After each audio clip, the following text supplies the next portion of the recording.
Morning, afternoon, or evening. For the Press Corps, I'm Jeffrey Jennings. Here in the 71st conflict of the Foxhole War, it's day 243.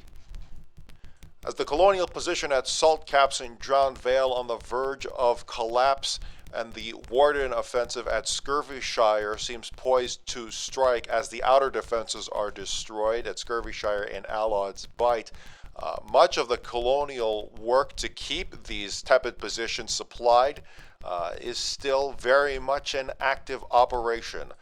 Maybe not precise operations that you can quite quantify, but rather in mass all along the back lines and even in some places front lines all throughout the Southern Valley territories.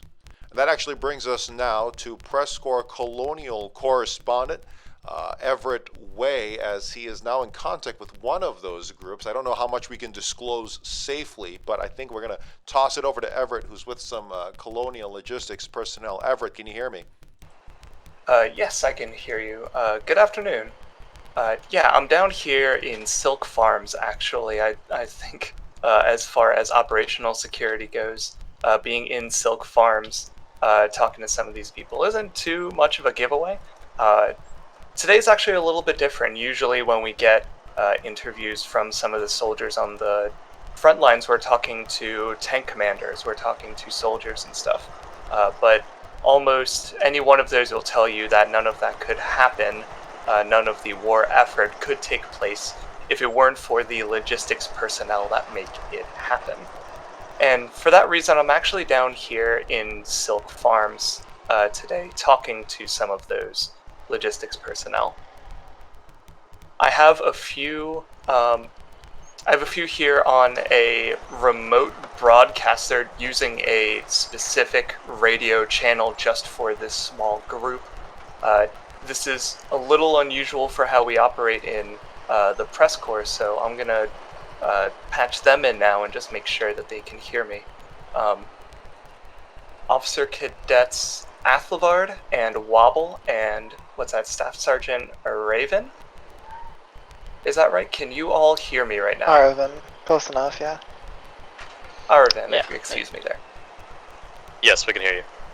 Okay, so here I have 3 of our logistics people. They're working in a group here in the Silk Farms area, and I wanted to ask you all a few questions about what you were doing, how you and the logistics contribute to the war effort.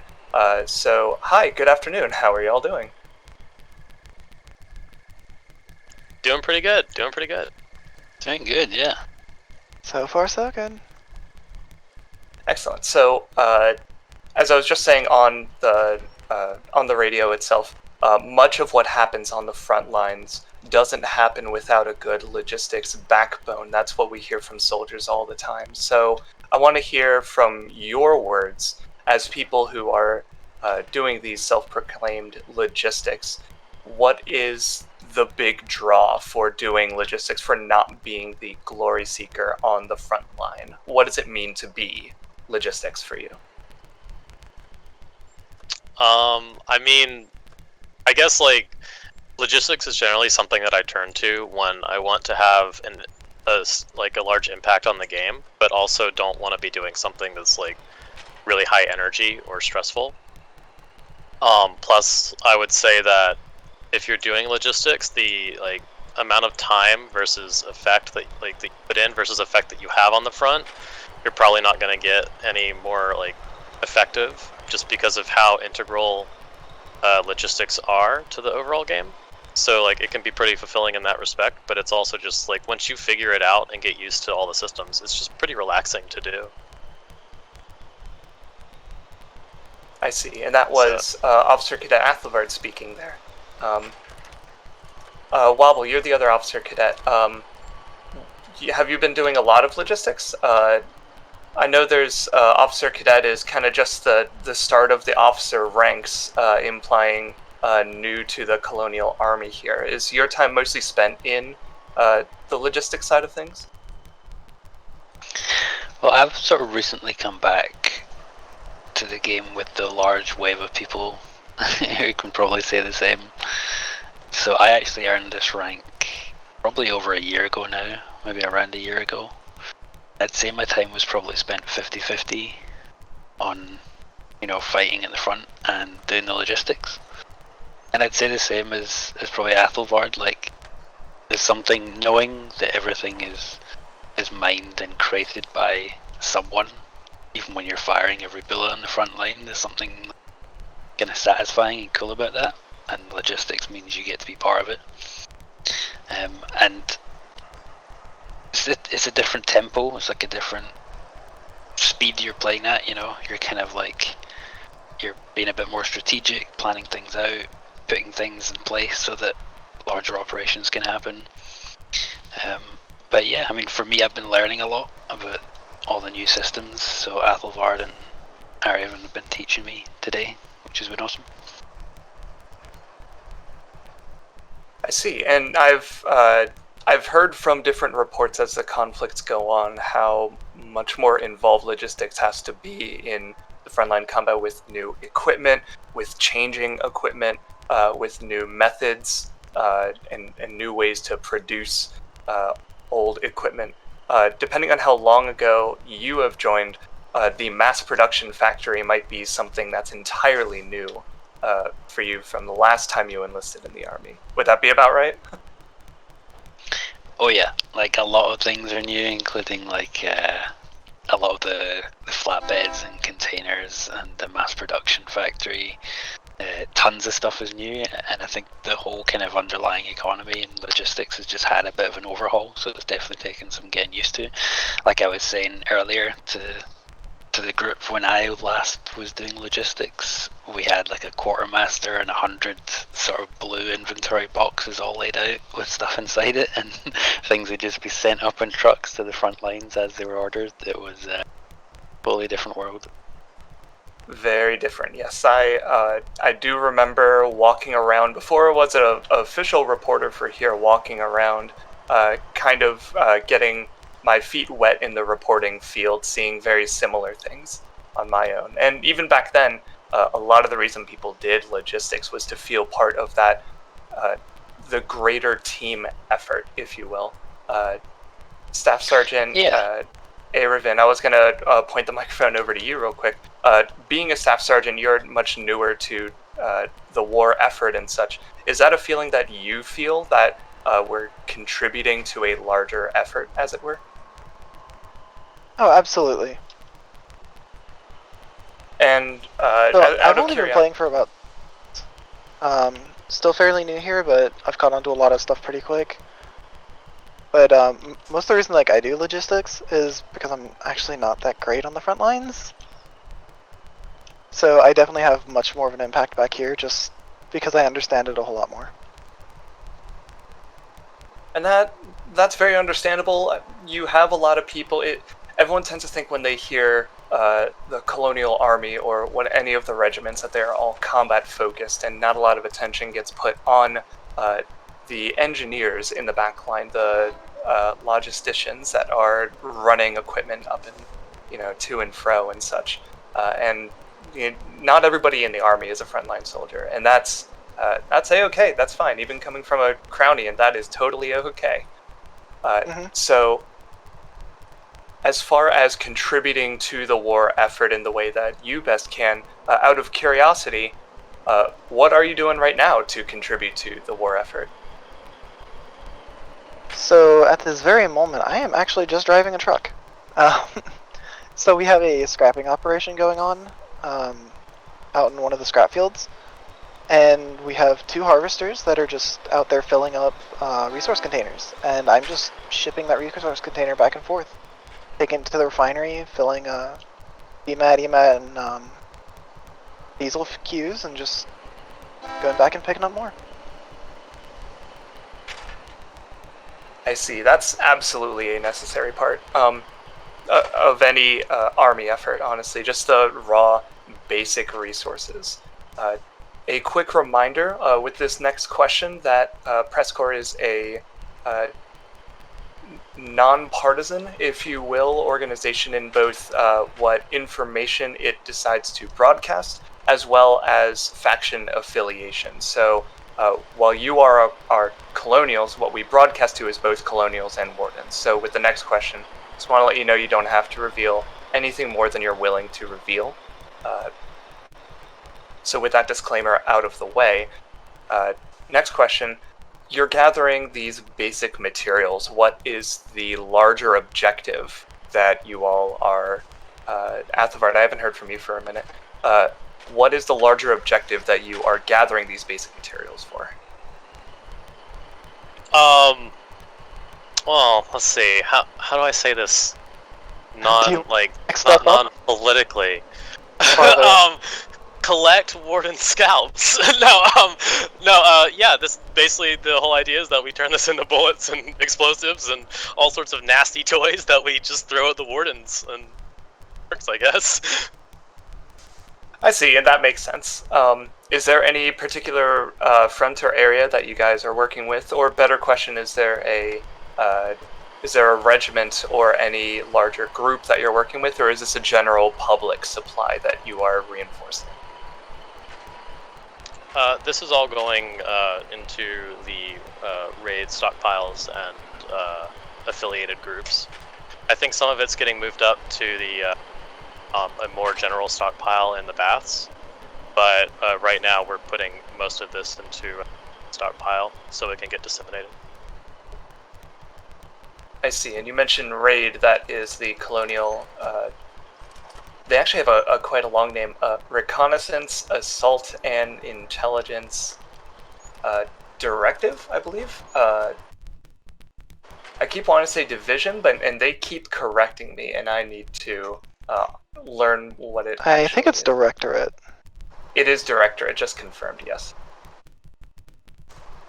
I see, but the three of you are not regimented. I see, there's no raid patches on you, no tags of any sort. So what's the story there? Well, I mean, for me, I kind of play on and off, so I've been playing since, I guess it was the whatever update brought trenches into the game.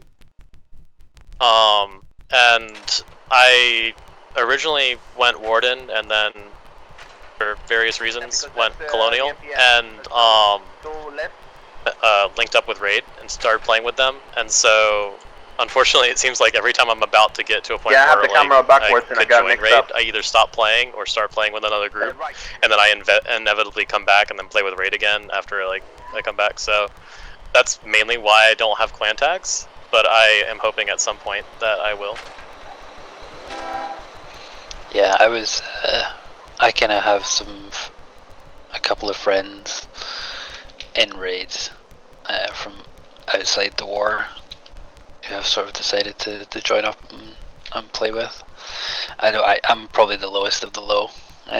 No, not official member, not even militia, so it's I'm just kind of helping out, seeing where things go. Enjoying it so far. Just helping, I see. And that's... Of course, Oh, I was going to say that real quick, the great thing about Raid, though, is you joke, say lowest of the low, but while they have their different ranks, no one is treated any differently depending on which rank you have. Like, if you are a militia member or even a non-militia member who just wants to join one of their ops, you are just as welcome to join as a longtime member of. They're super inclusive, so it's like, even though I don't have clan tags, I still generally kind of see myself as part of Raid, just because I've never been treated like any other than that. Yeah, and for me, coming back to things after a long hiatus, it's been nice to have somewhere to go and people to play with and hang out with and have something to do. Because sometimes when you come on, finding things to do can be difficult for new people. It's interesting how much of the Colonial Army is unregimented, even if a lot of the ops are spearheaded by regiments. Still a large majority of the Colonial Army, and even a pretty solid amount of the Warden Army is unregimented, especially with all of the new soldiers coming into the field with this particular conflict. So hearing that unregimented players are still accepted by those more organized groups is definitely a good thing to hear on the whole. One of the things, just because you mentioned, like, with how there aren't a lot of regimented players, I have to wonder how much of that is because up until now, there wasn't actually any system in-game to really support that. So I would be interested to see if that changes moving forward now that regiments are more of an actual part of the game now, something that happens out of game. It's an interesting thing for sure how both armies have now legitimized it. It's been mostly under one banner, which is the Saiyan army, the Sevish army, but now that regiments are fully recognized by each army, it's interesting to see how those new mechanics, if you will come into play socially speaking. So I have a kind of a little bit of a different question for you all. With you all scrapping, as you put it, scrapping just the raw resources for basic materials there, salvage in the field, there's also going to be the technology parts that get dropped there. Technology parts, for those listening in, is kind of more of a colloquial term. I'm specifically referring to iron and aluminum that we would find as scrap from previous conflicts, which is then used and turned into new technology, or at least the rediscovery of old technology in the current conflict from previous conflicts. So my question for you all, have you guys been focusing on that technology hunt, if you will, or is this just more about the basic materials? Oh, this is definitely more about the basic materials. Whatever technology we do find, we just try to whatever overall effort is being done, or I'll just drop off whatever resources that I have after I refine them, tech centers for them to use. I see. And with that technology, both sides have been reporting the new heavy artillery that's new to this conflict. That has been seen by both sides on many, many fronts. Actually, last I heard, we had a reporter earlier hinting at some possibly pulling into the Skirbyshire side for one side or another. And we're hearing through the grapevine that there is some heavy artillery reported up at salt caps. Is that an effort you guys are helping directly to work with the heavy artillery? Or is the basic material and other resources that you're getting used more for other purposes? It's not something we're helping with directly at the moment. Right now, we're mainly just focusing on stocking up more basic necessities. Raid expended a lot of resources the past couple of days on some of their operations, and so we are trying to stock them operations.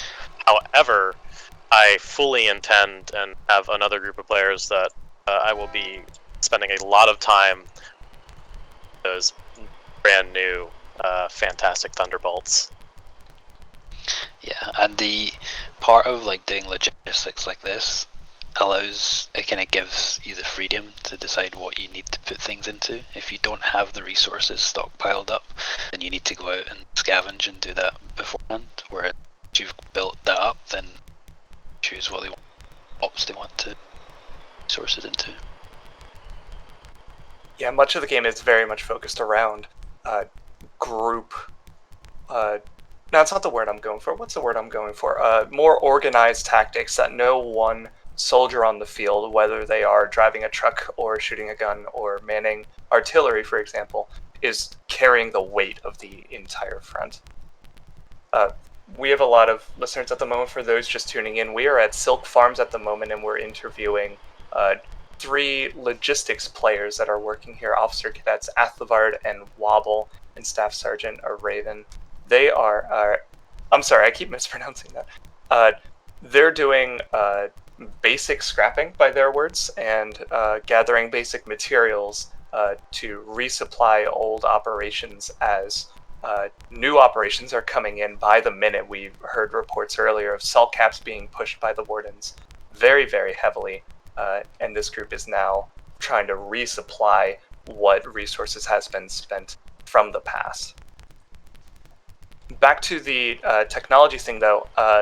Actually, Wobble, it's interesting that you mentioned how different logistics used to run in the past. And I'm really curious, since you guys are gathering tech, have you heard of any quartermasters being organized by the colonial faction? Since being back, I know of a couple of regiments or clans that do logistics actively. Back when I was last here, it didn't really go down that way. Quartermasters were kind of almost like voted in each night or each day, just per session, just to kind of take up the mantle to keep the resources flowing. And different fronts and bases would like place orders, and stuff would be kind of hustled together, and it'd be like a chain of trucks that would get quickly filled up and then sent out on their different directions. Whereas now it just seems a lot more organized. And I definitely have seen like some logistics specific regiments which, you know, control an entire area and definitely make you like a cog in the machine to be as efficient as possible. And so that's been cool to see, and that did not really exist in the past because everyone was just using hammers and basic trucks. They didn't really have anything else. No harvesters, no nothing. Before, each faction would field even barges that you can use logistics for, before freighters, before the flatbed trucks that we see. I actually hopped in Athelvard's flatbed truck. He happened to be pulling up next to where I was, so I'm sitting here with one of the squad people. Yeah, logistics was very different before, and I know we have a lot of new soldiers that might be tuning in. In your words, can you describe what the quartermaster role used to be? Because how it is now is very different from what the quartermaster used to be in the past. Yeah, I think from it could have changed even since last time I was around, but I think again, like I said, it was more of like a session-based thing where it was really just an organizational role. They would be set up in a logi hub with a bunch of boxes which each contained crates of certain things. They would then take in the orders from different bases or front lines, process that and assign a driver to take those things up to the certain places. So it was really that one point of organization. And if you were, say, a driver coming in, go and say hi to the quartermaster, get given a task to do something, grab some BMATs or deliver something to the front. It really just was like that lens that the information and the orders would pass through. Whereas now I think things are much more distributed. I see. So the biggest difference as it pops out to me is a clear difference between a centralized organization versus a distributed organization, as you said. Centralized versus decentralized. And nowadays you're saying that decentralized method of organizing logistics works better for you or for the army in general, or is it just a personal preference? Yeah, I think it's one of those things where people adapt to the tools they have. You know, before we didn't really have storage facilities. All we had were boxes, so you needed to store crates of things in boxes outside factories, and that was it. That was your lot. So that basically meant a lot of trucks ferrying things from one place to another very kind of inefficiently. But the more tools you get, the more organization, the more experience, systems. There's elements I do miss about the old logistics system and quartermaster system, just because there was something kind of fun about it. But now, clearly the better way. Interesting. And I want to contrast this, how logistics used to run, to how it's running now, and point the microphone back to one of the newer players, Staff Sergeant. How long have... I'm sorry, you already answered how long you've been doing logistics.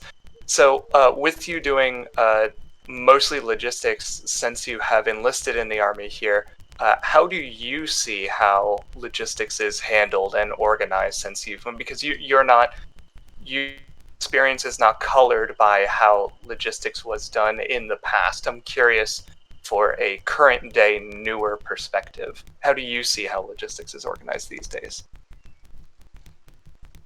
I would say it's good.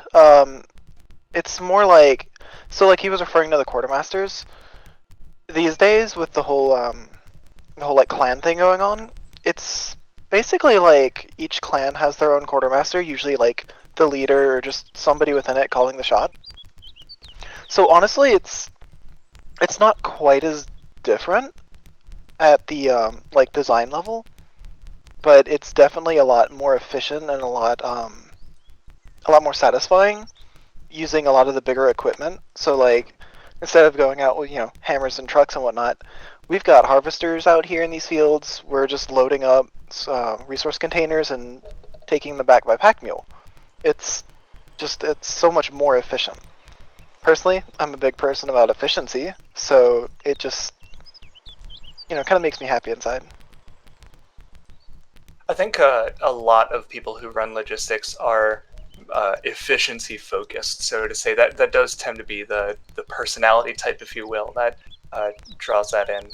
And I think it's interesting how you're mentioning that there is still a quartermaster, but they are in each regiment, as opposed to one quartermaster that is running the entire logistics effort for faction. And we see there, like we were saying earlier, how each army is legitimizing the regiment system that they have implemented with this conflict. And part of what that actually helps with is instead of having one person having to organize like where everything goes on each front, because this is a big map. There are a lot of fronts going on all simultaneously. If you just have like certain clans taking responsibility for certain fronts, there's a whole lot less to worry about. And that's a very fair point, honestly. I hear a saying going around very often, many hands make light work, and I think no one place makes that more apparent than in the logistics side of things. Absolutely. We're going to cut back to some of the frontline reporting in a minute here. Is there any last topics? I'm going to leave the floor open for you all. Anything y'all wanted to add for what you guys are doing, or how you're contributing to the war effort? I'm curious in your words. I mean, I guess the only thing I'd want to say is just that I hope that more people continue to try to do Logi, or at least are willing to do Logi every now and then, just because we have enough people on, and all the resource sites are getting mined out and everything else. It's absolutely amazing the kind of response that provokes on the front line, and just how much stuff really starts to open up and happen when we have like a fully saturated logistics group. So, and even though it can be kind of repetitive, if you've got a good group of people and you have a lot of people doing it at once, it's a lot more fun, and it's a great way to kind of talk and chill out with people and friends, and just kind of, if you're new to the game, kind of get used to the various systems and stuff that goes on in it. So I'd highly recommend more players check out Logi Operations and come on down. For sure, yeah. Like doing some Logi is a great way of like gaining some respect for the resources that go into making all the bullets that you're firing and the grenades that you're throwing. And there's a really good feeling of like knowing you've made a bunch of stuff and resources, and then